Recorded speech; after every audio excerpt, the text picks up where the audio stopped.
to our viewing audience, and welcome back to a new episode of Meak Productions' #1 LGBTQ community news talk show, Meak Pro Media Special Edition News. Of course, this is your host, the founder and executive producer, Miko Evans, back at you once again with another fabulous opportunity to interview someone. And you know, we always got to have special guests on our show. That's right, because that's what we do. We give the unsung heroes and sheroes of our community a platform to tell their stories and to be an inspirational light to those of you that are viewing. For more information about our previously broadcast shows and to view them, please check out all of the information that's located at the bottom of your screen. If you're in the Atlanta area, don't forget to check out the upcoming 2024 kickoff event for the Out Georgia Business Alliance, which is the state of Georgia's only LGBTQ Chamber of Commerce. We've been their media partner right now, going on is our 4th year.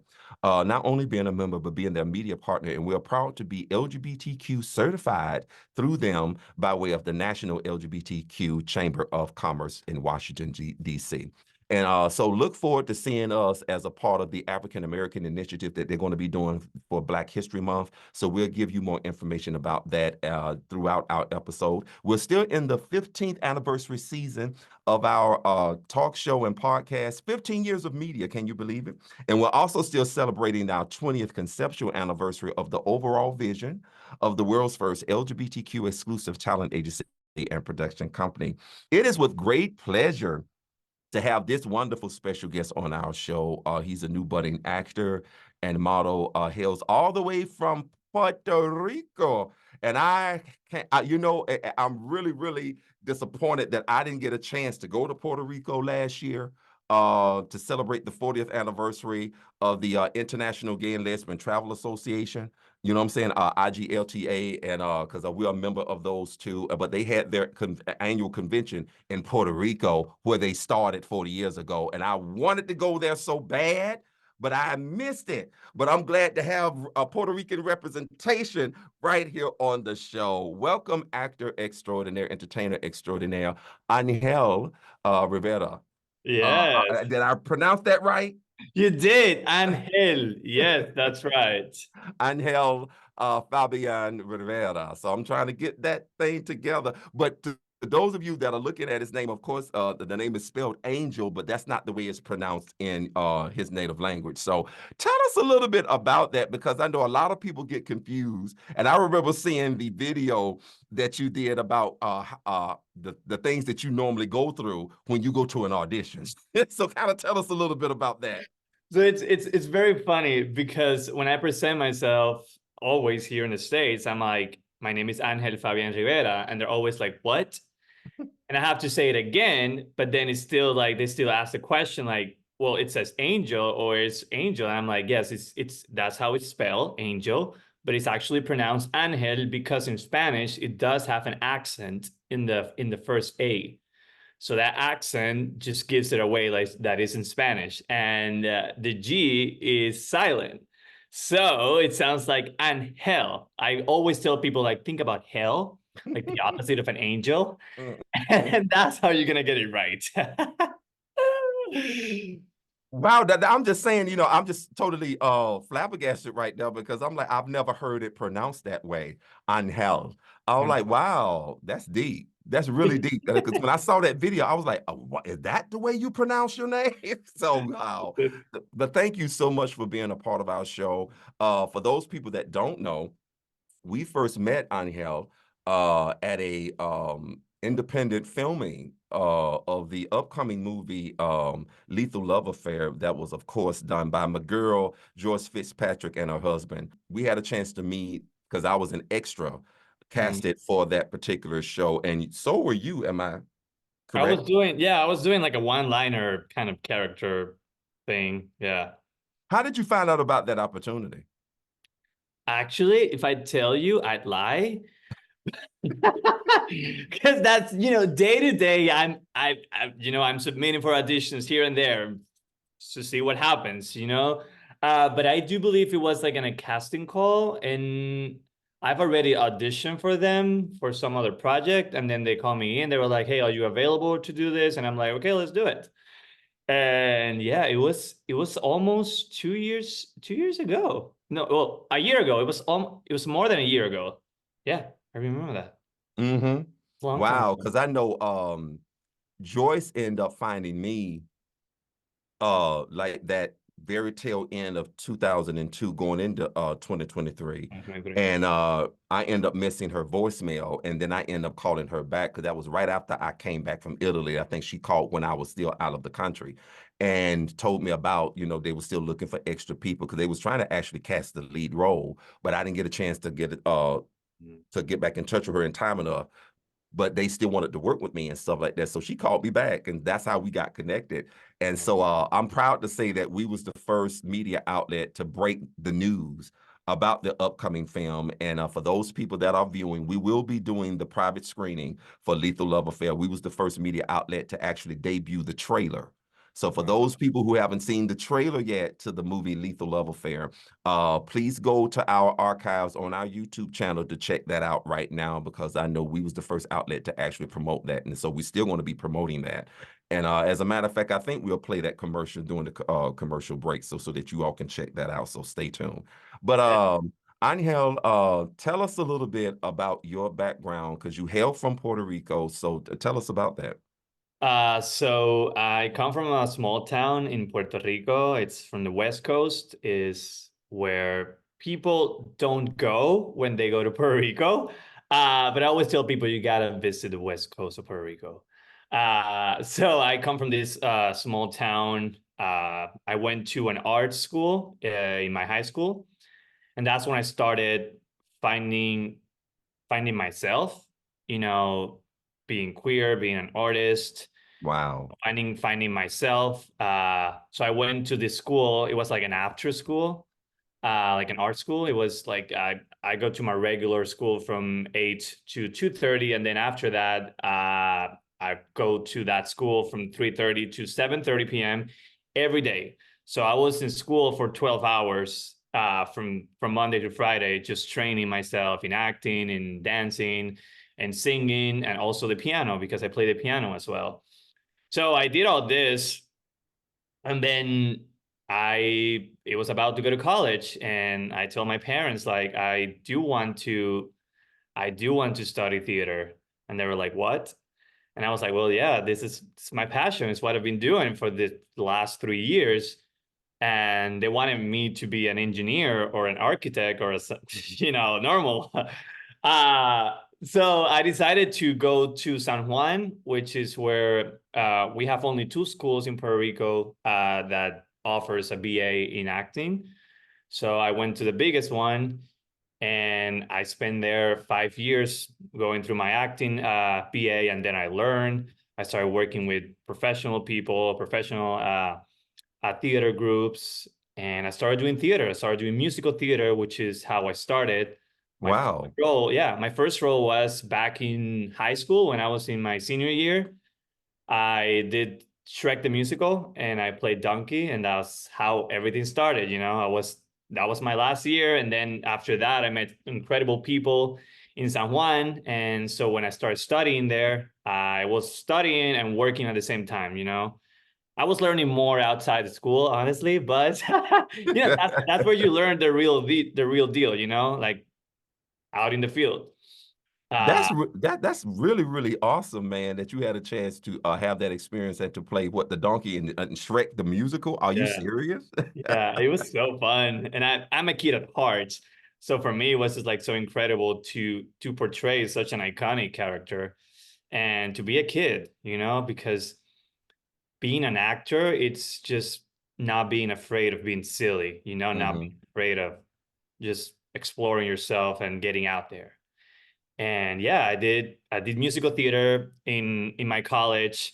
I was also in the choir. I was also I was doing everything. I was in a traveling theater. I was doing a little bit of everything. And after I graduated, well, I graduated in 2020, so that's pandemic. So it was like, what am I gonna do now? After this. So I started working on a TV show in Puerto Rico. I was producing a TV show. So I was in the other part of the spectrum, like I was in the other part. Uh, and I started producing for a TV show one thing led to the other. This audition comes in for a movie in Puerto Rico. And that was my first audition for a movie. And that's where I landed the role in Plane from Lionsgate. And Wow. from there, that's when I started my film career more and more and more because I didn't know anything about movies. I was doing theater. So coming from the theater background is so different from the film industry. Like even the Absolutely. people are different, like the productions are different, like the people you meet, they don't necessarily work in theater and or film. So, Hmm. you gotta get into it and really know about the industry, which is what I've been, getting to know all these past years, like how the industry works, because it works so different from theater than from theater. Uh, But we're going to actually backtrack a little bit before we go to our only commercial break, because before we get into that dynamic, because a lot of people don't understand the difference between working in theater versus just starting straight out in film. We're going to get into that in just a few seconds, but let's kind of backtrack a little bit. Let's go back to your school days. Um, when did you know? Because a lot of people call it their coming out experience, but we're actually saying now it is your coming into experience. When did you realize that you was actually different when it came to your sexuality and your sexual identity? When did you first know that you were different in that particular aspect? well, I went to a private school. It was a religious private school. Oh wow. Yeah. So, and my family is not that religious. I was just in this private school that was religious. Uh, so I always knew that there was something different from me. Uh, like probably let's say fifth grade. That's when I Mm, started realizing that I was different, and I was trying to put myself like, why I cannot be attracted to a girl. That happened to me in fifth grade. Like I had this group of friends, and some of the girls like suddenly like they said that they had a crush on me, and I was like, oh, that's nice. And then I was trying to put myself there. I was trying to push myself in, like I want to have a crush on you, but I can't. I don't have any. I don't feel anything. hmm. And that's when I started realizing fifth grade that I was different. I suddenly was watching High School Musical at that moment, and I talked about that in my school, and everybody looked at me like, "Why?" And I was like, I love that, and that made me feel different because everybody was pushing me away, kind of like, "Huh, you like that? So that means you're different to some extent." Uh, and yeah, and suddenly I was in a point that I had like three friends, two girls and one boy, and everybody had a crush on each other, and I had a crush on the boy.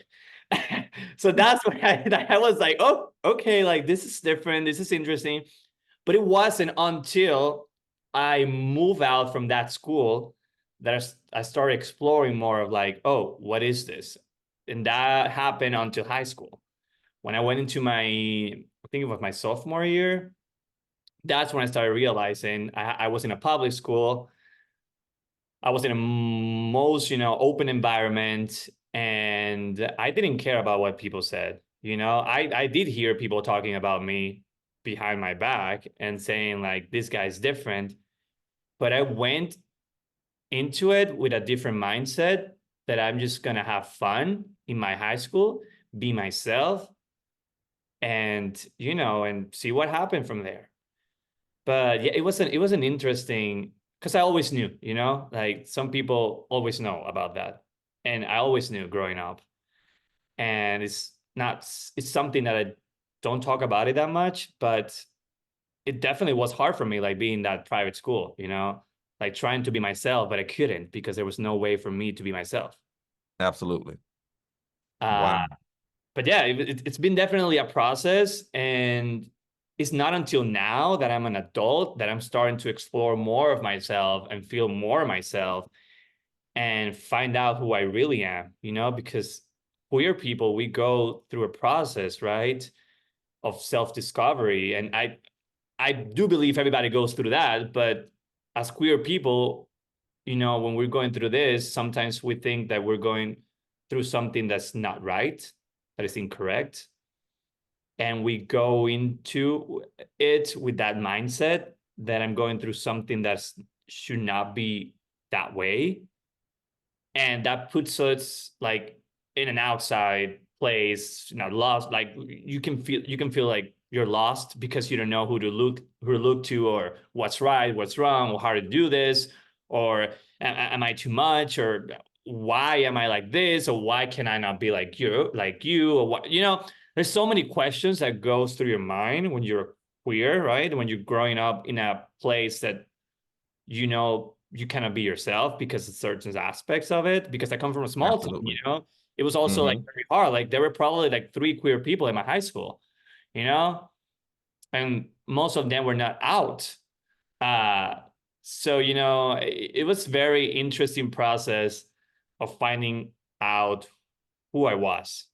Absolutely. Wow, this is wonderful. And one of the reasons why I always ask people to share this is because to our young people that are looking at this video right now, I always tell people that everybody's coming out story or coming into story is very unique and different to their environment, because whether we like it or not, we're all products of our own environment. And people deal with certain situations very differently. And you had certain people whose coming out experience was very wholesome, and then you had certain people whose coming out experience was very traumatic. And so, so I always want to make sure that our viewing audience understands that there are various dynamics when it comes to this and stuff. So once again, thank you so much for sharing. We're going to get more into that, but we're going to take our only commercial break right now. And when we come back, we have more with Brother Angel Rivera. I want to make sure I get that pronunciation correct. Yeah. And I love it. Please stay tuned for more right here as we continue the 15th anniversary season of Meek Pro Media Special Edition News. Don't go anywhere. We have more in store. You're tuned in to Meek Productions syndicated shows. Don't go anywhere. We do have more in store.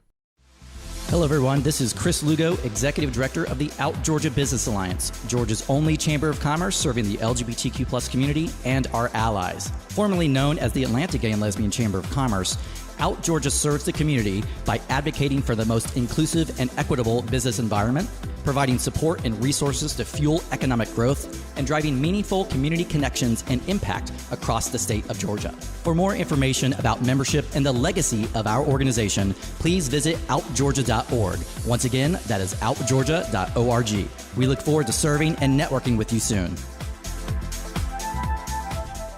Meek Productions is proud to be an official media partner for this organization.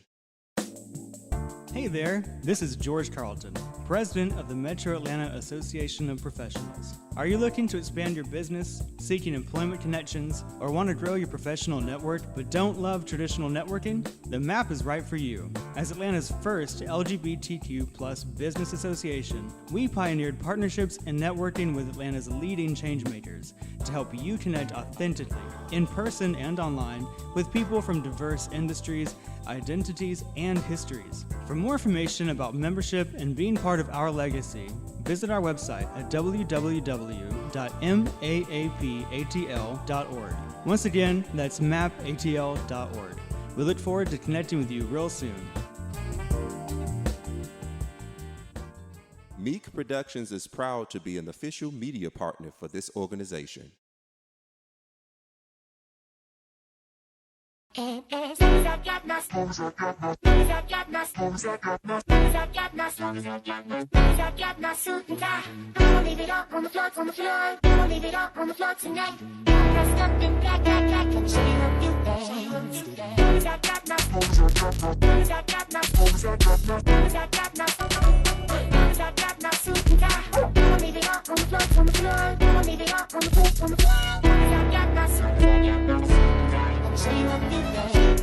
me show you a few things. Let me show you a few things. Let me show you a few things. Show you a few things. Let me show you a few things. Let me show you a few things. Let me show you a few things.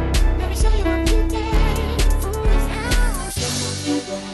Let me show you a few things. Let me show you a few things. Let me show you a few things. Let me show you a few things. Let me show you a few things. you a few things.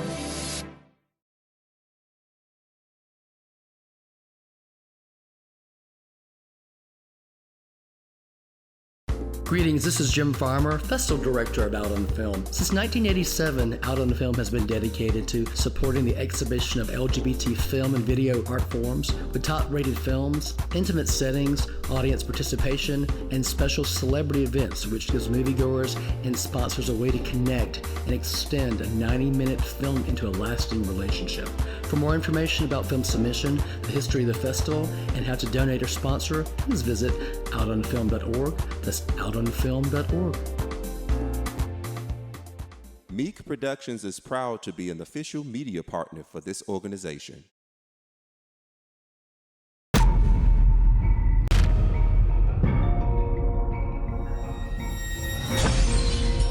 Bitch, why are you screening your calls at work?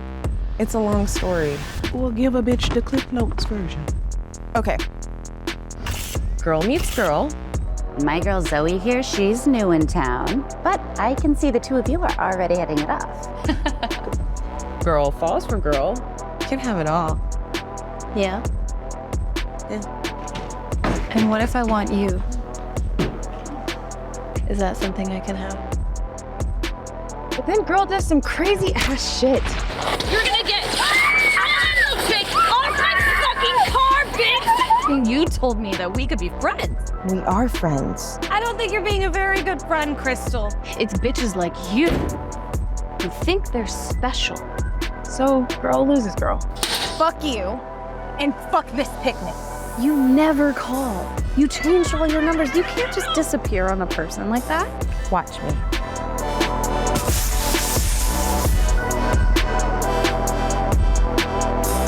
What the hell are you doing here, Zoe? I'm trying to prevent a good thing from going bad. You are dead to me. If we can't be lovers and we can't be friends, what reason is there for you to be at all? I mean, honestly, she's starting to scare me a little bit.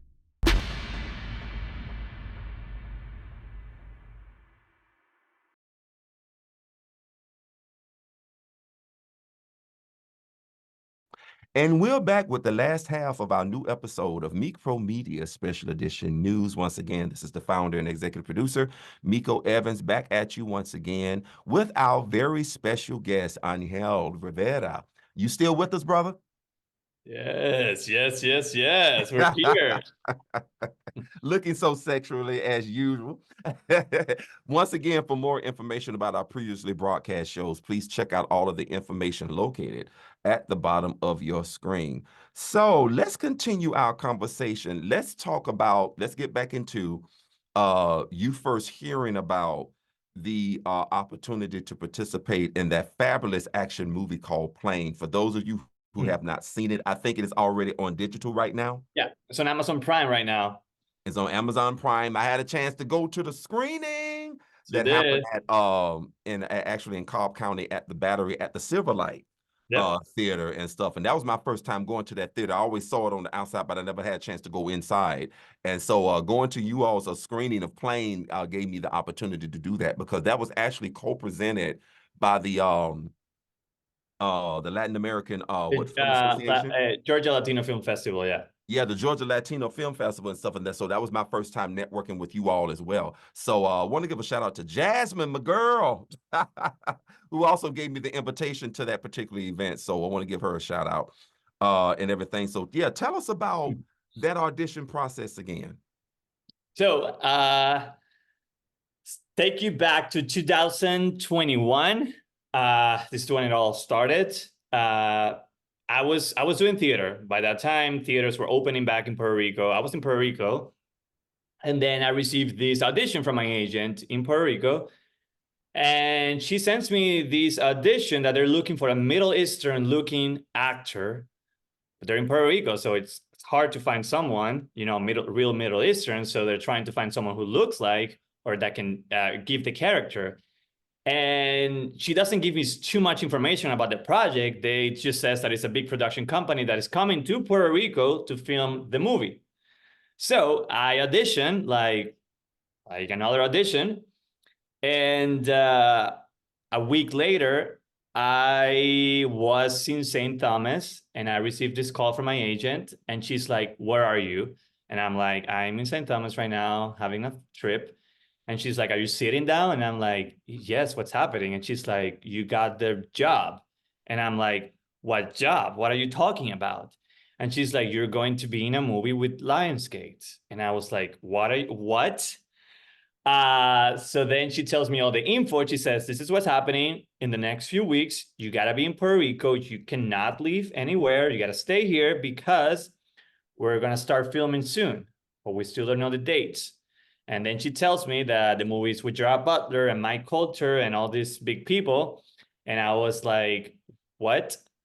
So I went straight from one audition to the role. So I didn't have a callback. And I just found out after that they only hire 5 actors from Puerto Rico. So all the cast, they brought it from LA, but they only needed 5 more roles to fill. Mm-hmm. So that's where we come in. You know, they did the audition in Puerto Rico and they cast 5 people from Puerto Rico. And we joined the cast. So we were actually part of the cast. So suddenly everything started going crazy, like calls that you got to do this, you got to do that.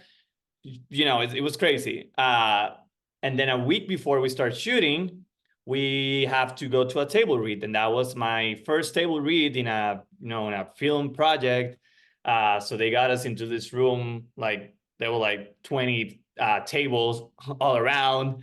And finally, I meet all the cast except Gerard Butler. Gerard Butler wasn't there. He was the only one, but we were all there. Mm-hmm. So it was an incredible experience being there for the first time. I was so excited. I was actually the first one to arrive to the table read. I was that excited. And then, you know, everything started, you know, a couple of days later, I get my first shooting day and I go into the set and the first thing they tell me, like, "Welcome, like, let's bring you to your trailer. That's going to be your house for the next 3 months." And I'm like, "What?" Wow. Yeah. And I'm like, what's happening? What's all this? I started getting all this attention and I was like, what's happening? Everything happened so fast. So, you know, I was just like trying to get into it, but I was a kid. I was like really having the time of my life. You know, it was my first time on set. So the next 3 months we filmed. We really had a good time. The best of all is it was like the set was like a minute away from my house. So, you know, I was staying at my house, obviously, because I was a local. But I was so close to sets and I was I was experiencing everything and having the time of my life. And today, like it's one of the best experience I've ever had. Like I'm never gonna forget the first one. And to be for that project to be the first one that I did, it's a really big thing, you know, because not everybody can say my first time was Lionsgate feature film, you know, with Gerard Butler, Mike Coulter. You know, not everybody can say that. And I feel so proud that I can say that and I can talk about that. And, you know, I learned so much from that experience. And I'm so grateful, you know, that I had to go through that process, which was really amazing. I mean, the fact that you was actually treated like you was already a mainstream star, the fact that they gave you your own trailer and you were just going just for what, a featured extra role, or was it? It was a cast. So the way they put it there, it's a cast role.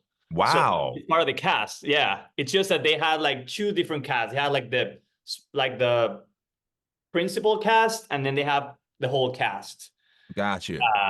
Because that's how they put it in there. Like a supporting cast. You know, you had Yeah. your whole principal cast and then you had the supporting cast. Gotcha. Yeah, exactly. Because the script is actually based on a novel, and the novel is very specific with every character. Because every character that goes into the plane is important in the story. Now, when we shot the film, some of those scenes were cut. So that's when more things going there, because I learned Arabic for the role, and my scenes speaking Arabic just got cut. Wow. So, but hopefully, I think the DVD or the Blu-ray should be out by now. So I'm hoping that they have like the extras, like the deleted scenes. Yeah. Hopefully something is Hopefully in they have the there. deleted scenes and stuff, because I really enjoyed the movie. And when I saw the screening, it was just it always kept you on your toes because you never knew what was going to happen. And the fact that you're from Puerto Rican descent and they had you playing in Arabic, I can actually see how they was able to do that, because I love the fact that you have that versatility in your look to where you can actually play either one of those roles, because you're very ethnic looking. And so that is just very beautiful and everything. And I love the fact that what's going to actually put you over the map and over the top, because you had theater training. And what a lot of people don't know is that when you have theater training, I mean, people in Hollywood really will gravitate to you, because that means that you can memorize lines. And especially when you work with these directors that actually really want you to go according to the actual script that the writer has provided, baby, the sky's the limit for you. Because if you can get theater training, when you are serious about acting and you get theater training, baby, you in the house. That means you can go anywhere, because even when stuff on the film stuff is getting booked for films and stuff, even when that's slow, you're going to always be working, because I mean, the theater, they always looking for people. Yep. Always looking for people and stuff like that. So you'll never go hungry, because you're versatile like that, right? Yeah. And I tell that to everybody, everybody that's starting in the business. Because I also teach, I coach actors. I also teach young kids, and I always tell them, like, if you want to do film, you got to try theater at least once in your life. Absolutely. What theater brings to the table, it's so good and so rich, and you learn so much. Like, you have so many tools to choose from when you start doing film, because you've done theater. The theater brings you are rehearsing for almost 3 months, most of the time, for a theater production. So you have that thing that's on your mind, that repetition kind of thing. It helps you a lot. Like, you create a character in 3 months, so you have so much to play with. Sometimes in film, we got like a day or two to memorize lines, to build a character, to do all this. So having that theater background has really helped me, at the moment that I have to build a character. Because I already have that experience of being like, okay, I did this in 3 months, I can do it in a day or two, because I've had this experience, because I know what to do now, because I know how to build a character, because I know how to deconstruct a character. Because when you're doing theater, you're building a character, but you're also deconstructing it on the way. And that's one of the fun parts of theater. Like, you get to find about this character, and then you realize, oh, wait, like, maybe I should try it a different way. Maybe he thinks in a different way. And let's try this other part. So you get to experiment, in all these 3 months, you get to experiment different ways to say a line, different ways to get to a scene. And it's so much fun. But when you do film, all these months of rehearsing, they're not there. And that's one of the difficulties when you go to film, like, you're like, wait, I need to do this in 1 day, or I'm shooting the last scene tomorrow, and then the last day I'm shooting the first scene, and all of these processes, like, it's very fun to do it. But if you have the training, if you have the theater background, if you have that, it's going to be even easier to do it. And that's why I always tell everybody, you should try to go out and do theater, because the experience you get from that, like being live by itself, like, yes, it's just so many dynamics working in there, and you get so nervous, and you get to use that, and the energy that the audience gives you, it's so different than when you're on set. It also helps you in so many ways, because the audience is going to be different every day. So there's going to be a different energy every day. There are going to be different deliveries every day. And that's fun, You also get to do it live. So absolutely. It's very hard doing it live, because you have some error on stage. You got to continue. The show must go on no matter what. And Yeah, in film, because it's not that. Yep, because you have to learn how to improvise on the fly. Just when you Yeah. like fumble a little bit or you may forget a line or two, you have to improvise on the fly and Mhm. make it look so seamless as though you haven't done anything. You know what I'm saying? So yeah. You know, I had this experience a couple of years ago where my throat got very dry on stage, and I started like crying because like I couldn't. I needed water, and I had to fake it until I got out of stage. You know, I have to continue no matter what. And that's obviously when you're in that moment, you just want to die because it's like, kill me now, please, because I can't. But when you get out, you laugh about it because you made it. And then you realize, well, this is life. This is what happens, you know? Sometimes we're on stage and things happen and we gotta figure it out and continue.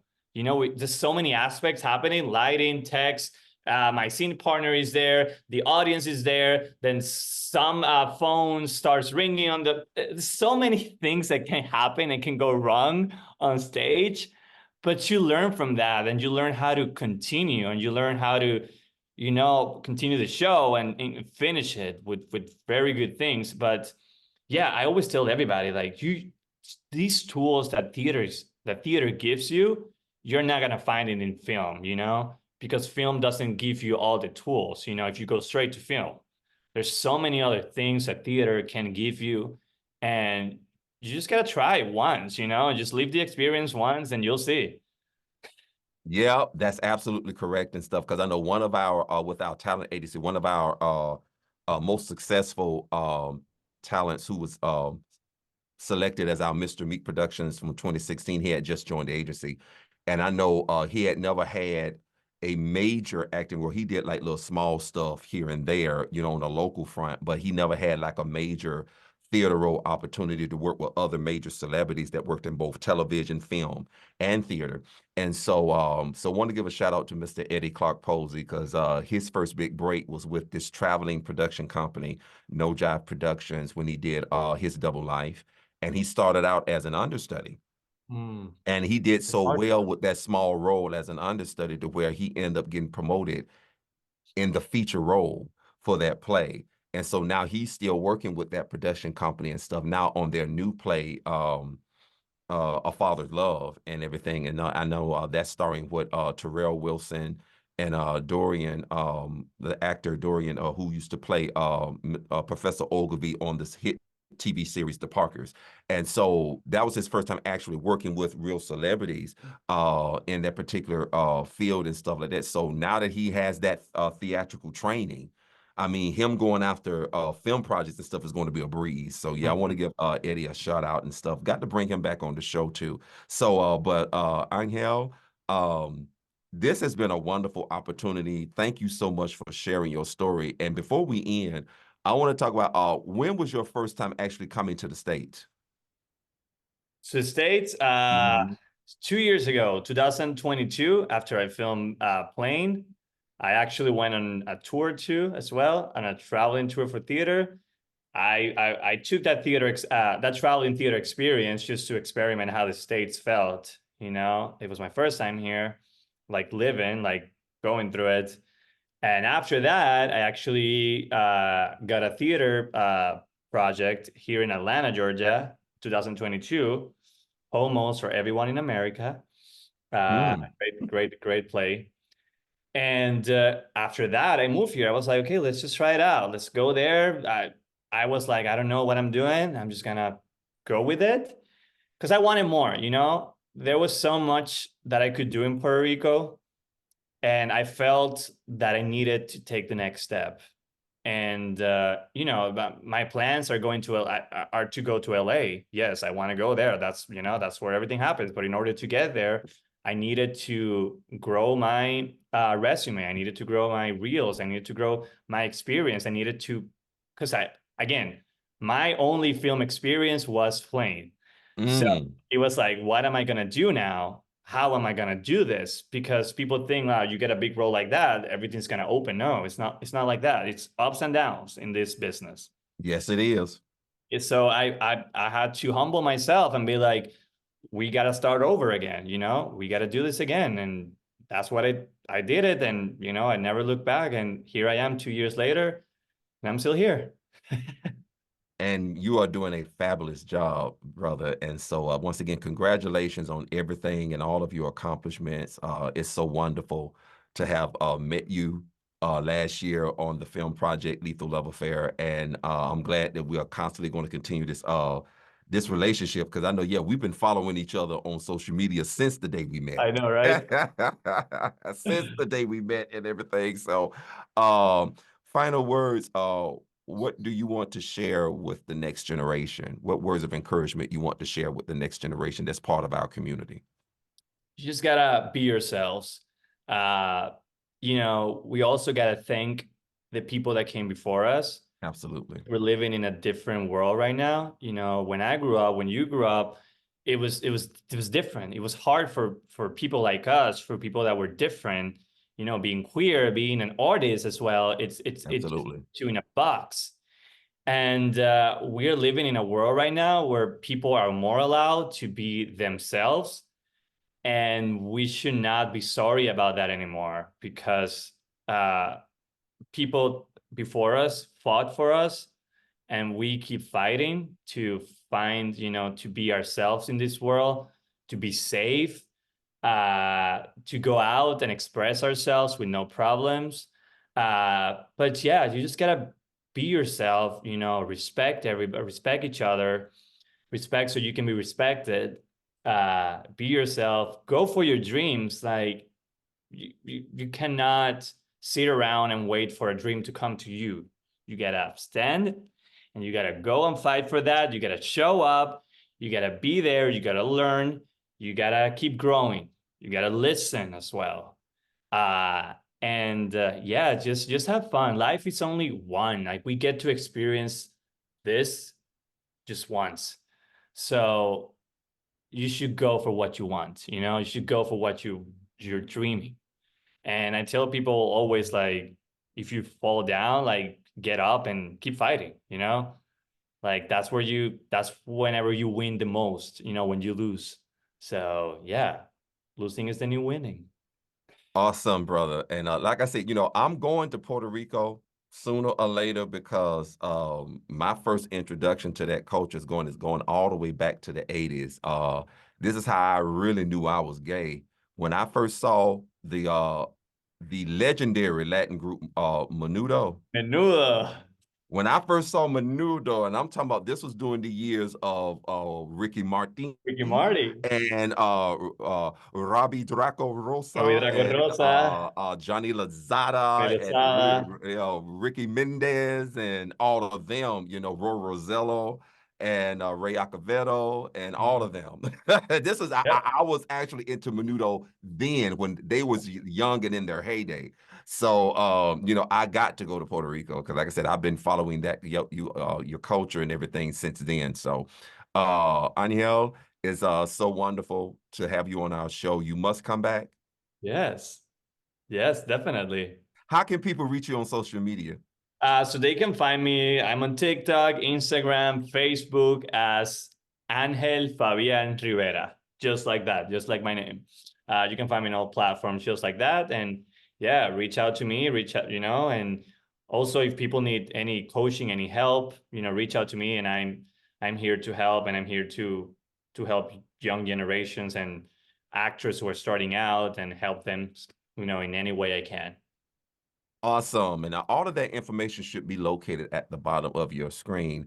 Until our next episode, please continue to stay encouraged. Know that we love you. We appreciate you. We're grateful to the creator of the Omniverse for your existence and for your contribution to the human family. Angel, love you, brother. And to our viewing audience, y'all take care. Hopefully, I can hear from you and see you real soon. Yes. Peace.